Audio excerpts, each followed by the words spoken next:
Hello student, आज हम पढ़ने जा रहे हैं कक्षा 8वीं की पाठ्य पुस्तक दुर्वा भाग 3 में दी गई कविता उठ किसान ओ, जिसके कवि हैं कवि त्रिलोचन। आज हम इस कविता का भाग दूसरा पढ़ने जा रहे हैं। आपको याद होगा कि इस कविता के पहले भाग में हमने कवि त्रिलोचन जी का परिचय देखा, साथ ही साथ किसान यह वर्ग हमारी भारतीय अर्थव्यवस्था में कितना महत्वपूर्ण है, किसान हम लोगों के लिए कितना कुछ करता है, इन सारी बातों का ब्यौरा हमने भाग 1 में देखा। साथ ही साथ हमने इस कविता का पहला और दूसरा पद और उसका अर्थ भी हमने देख चुके हैं। आज हम फिर से उन दोनों पदों का अर्थ एक बार फिर दोहराते हैं और इस भाग को शुरुआत करते हैं। आसमान भर गया देख तो, इधर देख तो उधर देख तो, नाच रहे हैं उमड़ घुमड़ कर, नाच रहे हैं उमड़ घुमड़ कर, काले बादल तनिक देख तो, तेरे प्राणों में भरने को नए राग लाए हैं, उठ किसानों उठ किसान, बादल घिर आए हैं। नए शब्दों के अर्थ जान लेते हैं पहले। आसमान यानी आकाश, नभ या गगन, तनिक तनिक अर्थात जरा सा, थोड़ा सा, प्राणों में अर्थात जीवन में, नया राग, राग यानी संगीत का राग नहीं, यहाँ एक नई उमंग, एक नया उत्साह, इस यहाँ पर राग का ये अर्थ होता है।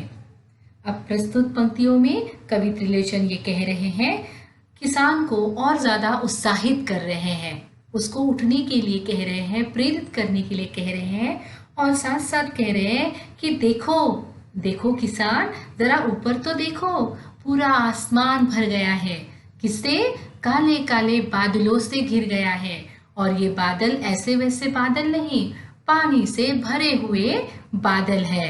जरा इधर तो देखो उधर तो देखो, और साथ साथ देखो ये बादल आपस में कैसे टकरा रहे हैं, मानो ऐसा लग रहा है कि वो उमड़ घुमड़ कर नाच रहे हैं। और जैसे ही बादल आपस में टकराएंगे तो देखो जरा अभी जोरदार बारिश शुरू हो जाएगी। काले बादल तनिक देख तो, जरा अपने गर्दन को ऊपर उठाकर थोड़ा सा इन काले बादलों को तो देखो, जो तुम्हारे लिए, तुम्हारे प्राणों में, तुम्हारे जीवन में एक नया उत्साह, एक नया राग, एक नई उमंग लाने के लिए ये काले बादल कहीं दूर से चलकर तुम्हारे लिए बारिश के आने का संदेशा लेकर आए हैं। अब तुम्हें उठना है, तुम्हें जगना है, अपने सारे आलस्य को छोड़कर अपने खेती में काम करने के लिए तैयार होना है। चलिए कविता की पंक्तियां पढ़ते हैं। उठ किसान ओ उठ किसान, बादल घिर आए हैं, तेरे हरे भरे सावन के साथी ये आए हैं। पहले इन शब्दों के अर्थ जान लेते हैं। किसान, जैसे कि मैंने कहा, किसान अर्थात कृषक, हलधर या खेती करने वाला खेतीहर। बादल यानी कि जिसे हम मेघ कहते हैं या जिसे हम जलद कहते हैं, जो बारिश के पानी को लेकर चलता है उसे बादल या जलद कहते हैं। सावन यानी कि एक ऋतु का ये नाम है। साथी, मित्र, दोस्त, सखा। प्रस्तुत पंक्तियों में कवि त्रिलोचन किसान को उठने के लिए प्रोत्साहित कर रहा है, उसको आह्वान कर रहा है कि हे किसान, तो अब उठ जा, तेरा उठने का समय आया है, क्योंकि देखो तो आसमान में काले काले बादल घिर आए हैं। और काले बादल का मतलब क्या होता है कि अब बारिश होने वाली है, काले बादल ये बारिश को लेकर आते हैं। और आप सभी तो जानते हैं कि एक किसान के जीवन में वर्षा ऋतु का कितना महत्व है। वर्षा ऋतु में ही किसान के सपने पूरे होते हैं। वो अपनी बंजर धरती को फिर से एक बार उपजाऊ बनाता है। यही समय है जो उसके काम करने का समय होता है। और इसीलिए कवि किसान को कह रहा है कि हे किसान, अब उठ जाओ, देखो तुम्हारे खेतों में काम करने का समय आया है। देखो आसमान में काले काले बादल घिर आए हैं, अभी कभी भी वर्षा हो सकती है। तेरे हरे भरे सावन के, यहाँ हरे भरे शब्द आनंद का प्रतीक है। तुम्हारे जीवन में आनंद की वर्षा लेने और बरसाने के लिए तुम्हारे साथी आए हैं। यहाँ किसान के साथी बादलों को कहा गया है, क्योंकि बादल किसानों के लिए बारिश लेकर आए हैं। कविता का अगला पद देखते हैं। यह संदेशा लेकर आई, सरस मधुर शीतल पुरवाई। तेरे लिए अकेले, तेरे लिए कहाँ से चल कर आई। फिर वे परदेसी पाहुन सुन तेरे घर आए हैं। उठ किसान ओ उठ किसान, बादल घिर आए हैं। कविता के शब्द इस प्रकार हैं। संदेशा अर्थात समाचार या खबर। सरस मधुर अर्थात मीठी या वो खबर जो हमें सुनना अच्छा लगता है या जिसमें कोई अच्छा संदेशा लिखा हो।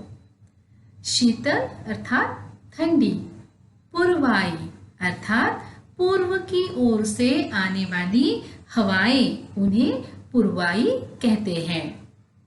परदेसी पाहुन अर्थात परदेसी अर्थात दूर देश से आने वाले या दूर देश में रहने वाले। पाहुन अर्थात मेहमान या अतिथि। कवि त्रिलोचन यहाँ पर किसानों से ये कह रहे हैं कि देखो, तुम्हारे लिए वर्षा ऋतु के आने की सूचना, आने की खबर लेकर ठंडी ठंडी पूर्वाई, पूर्व की ओर से आने वाली ये हवाएं तुम्हारे लिए ये मधुर संदेशा, ये मीठा संदेशा जिसका तुम्हें कई दिनों से इंतजार है, वह संदेशा लेकर आई है कि अब कुछ ही समय में बारिश का आगमन होगा। और कवि विशेषकर किसानों से कह रहे हैं, तेरे लिए अर्थात तुम्हारे लिए, सिर्फ और सिर्फ तुम्हारे लिए कहाँ से चलकर आई। ये जो पूर्वाई है ये बहुत दूर से तुम्हारे लिए वर्षा ऋतु के आने का संदेशा लेकर आई है। देखो, ये पूर्वाई परदेसी मेहमान है, अतिथि है, क्योंकि वह यहाँ की है क्या ये हवाएं? नहीं, ये दूर देश से तुम्हारे पास आई है। क्यों आई है? क्योंकि तुम्हें ये बताने कि वर्षा ऋतु आने वाली है, तुम्हारी खुशियों के दिन आने वाले हैं, इसलिए अपने आलस को छोड़कर काम पर लग जाओ। कवि आगे कहते हैं, उड़ने वाले काले जलधर, नाच नाच कर गरज गरज कर, ओढ़ फुआरों की सित चादर, देख उतरते हैं धरती पर, छिपे खेत में आंख मिचौनी सी करते आए हैं। उठ किसान ओ उठ किसान हो, बादल घिर आए हैं। नए शब्द इस प्रकार है। जलधर अर्थात पानी से भरे बादल। ओढ़ अर्थात ओढ़ना या ओढ़कर।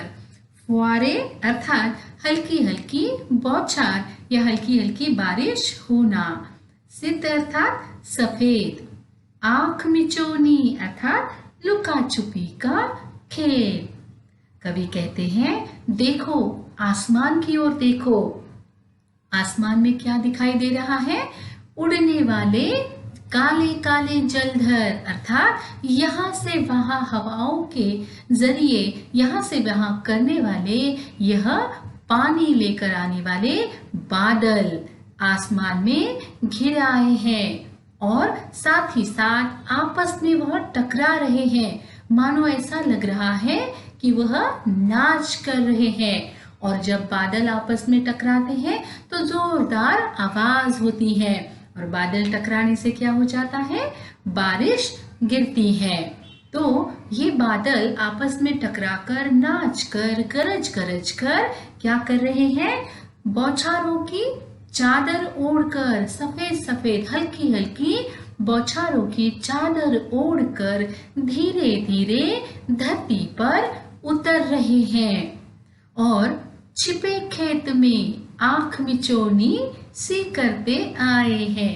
अर्थात कभी वह गिर रहे हैं तो कभी वह गिरना बंद हो रहे हैं, कभी वो काले बादल दिख रहे हैं तो कभी दिख नहीं रहे हैं। मानो वो हमारे साथ लुका छुपी का खेल खेल रहे हैं। इस प्रकार कवि किसानों को उत्साहित कर रहा है, प्रेरित कर रहा है कि देखो तुम्हारे लिए प्रकृति कितनी सुंदर सी यहाँ सारे कार्य कर रही है, तुम्हारे लिए ही ये सब कुछ यहाँ पर आए हैं और तुम्हारे जीवन में नई खुशियां लेकर आ रही हैं। कवि कहते हैं, हरा खेत जब लहराएगा, हरी पताका फहराएगा, छिपा हुआ बादल तब उसमें रूप बदल कर मुस्कुराएगा। तेरे सपनों के ये मीठे गीत आज छाए हैं, उठ किसान ओ, उठ किसान ओ, बादल घिर आए हैं। नया शब्द है पताका अर्थात झंडा। कवि यहाँ पर बता रहे हैं कि जब बारिश होगी तो क्या होगा, किसान अपनी फसल उगाएगा और बारिश के कारण उसके खेतों में बोए बीज फसल के रूप में उगाएंगे और धीरे धीरे पूरा खेत हरा भरा हो जाएगा और हवा के कारण वो खेतों में आई हुई फसल किस तरीके से लहराएगी, मानो कोई झंडा खुले आसमान में फहर रहा है और उसे देखकर तुम्हारे चेहरे पर एक मीठी सी मुस्कुराहट आएगी, तुम खुश हो जाओगे और तुम्हें खुश देखकर तुम्हारा मित्र बादल, जो इस समय उसका रूप बदला हुआ है, क्योंकि जब वर्षा ऋतु खत्म हो जाती है तो बादल हमेशा कैसे लगते हैं, सफेद सफेद बादल हमें आसमान में दिखाई देते हैं, लेकिन वर्षा ऋतु के समय में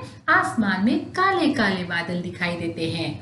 तुम्हारे मित्र, तुम्हारे दोस्त बादल आसमान में होंगे, लेकिन इस समय उनका रूप बदला होगा, परंतु फिर भी अपने रूप बदलकर ये बादल तुम्हारी खुशियों को देखकर आसमान से मुस्कुराएगा, क्योंकि तुम खुश हो इसलिए वो भी खुश हो जाएगा और तुम्हारे सपनों के, यानी कि किसानों का सपना क्या होता है कि उसके खेती में अच्छी फसल हो, उसके पूरे साल भर की मेहनत, उसका फल उसे मिले, उसका परिवार खुशहाल हो, यही उसका सपना होता है।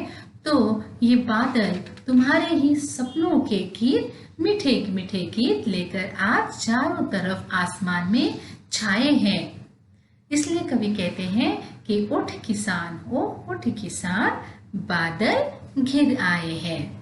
प्रकृति की ये सुंदर सी कविता किसानों के साथ साथ यहाँ हमें प्रकृति किस तरीके से मनुष्य को हमेशा सहायता करती है, ये भी हमें सीखने को मिलता है। इस कविता में हमने किसान वर्ग के बारे में देखा कि किसान पूरी तरह से बारिश पर निर्भर होता है। अगर हम किसान के जीवन को देखें तो कल और आज के किसान वर्ग में बहुत कुछ अंतर है।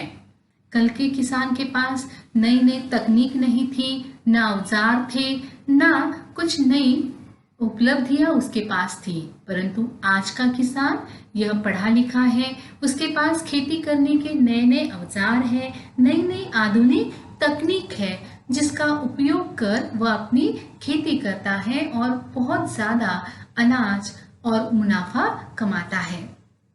तो यहाँ पर आपको थोड़ा सा अवलोकन करना है कि आधुनिक किसान जो आज के किसान हैं वो ऐसे कौन कौन सी चीज़ों का इस्तेमाल करते हैं जो इसके पहले किसान नहीं करते थे। तो उन चीज़ों को आपको उसके नाम लिखना है और पता करना है कि वो कौन सी ऐसी चीज़ें हैं। कम से कम 8 चीज़ें ऐसी होनी चाहिए जो पहले इस्तेमाल नहीं करते थे परंतु आज किसान उसका उपयोग करते हैं। इसके अलावा वर्षा ऋतु से जुड़े कुछ मुहावरे आपको खोजना है और उसे लिखना है। जैसे एक मुहावरा मैं आपको बता देती हूँ, जैसे जो गरजते हैं वो बरसते नहीं। इसी प्रकार वर्षा ऋतु से या बारिश से जुड़े हुए मुहावरे आपको ढूंढने हैं। चलिए कविता पर आधारित प्रश्न चर्चा। प्रश्न पहला, आपके विचार से पुरवाई किसान के लिए क्या संदेशा लेकर आई होगी। प्रश्न 2, सोचकर बताइए क्या पुरवाई सिर्फ अकेले किसान के लिए चलकर आई है, यदि नहीं तो कवि ने ऐसा क्यों कहा होगा। प्रश्न 3, जब हरा खेत लहराएगा तब क्या होगा। प्रश्न 4, रूप बदलकर बादल किसान के कौन से सपनों को साकार करेगा। आशा करती हूँ इस कविता के इन प्रश्नों को आप अच्छी तरीके से हल कर पाएंगे।